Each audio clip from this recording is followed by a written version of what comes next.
नील नदी का पानी अचानक खून में तब्दील हो गया। मिस्र की ज़मीन 7 दिनों तक खौफ में कांपती रही। पानी की हर बूंद गाढ़े लाल खून में तब्दील हो चुकी थी। लोग प्यास से तड़प रहे थे। फिरौन के महल में बदबू फैल गई और दहशत भर चुकी थी। जैसे ही यह अजाब ख़त्म हुआ, फिरौन घमंड से मुस्कुराकर बोला, मैंने मूसा को मात दे दी, देखो सब ठीक हो गया।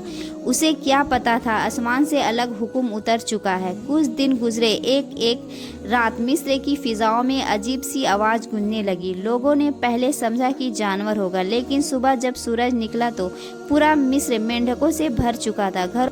घरों में, बर्तनों में, खानों में, गलियों में, बाजारों में, यहाँ तक कि फिरौन के महल में तख्त पर भी मेंढक ही मेंढक नजर आते। लोग सोते तो मेंढक उनके चेहरे पर चढ़ जाते, खाने बैठते तो बर्तनों में उछल कर आ जाते।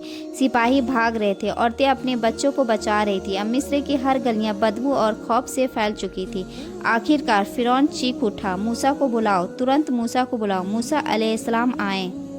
फिरौन झुककर कहा, मूसा अपने रब से दुआ करो, ये मेंढक को ख़त्म कर दे, मैं तुम्हारे रब पे ईमान लाऊंगा। मूसा अलैहिस्सलाम ने दुआ की। अल्लाह ने अपनी रहमत से अजाब को हटा लिया।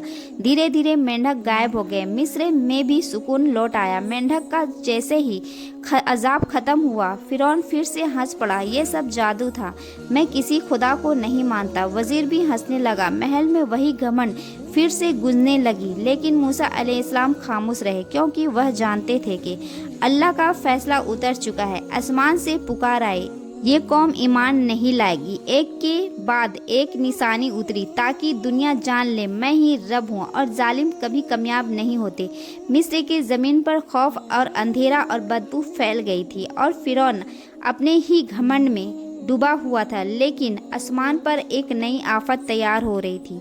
ये कहानी अभी ख़त्म नहीं हुई है। जज़ाकल्लाह।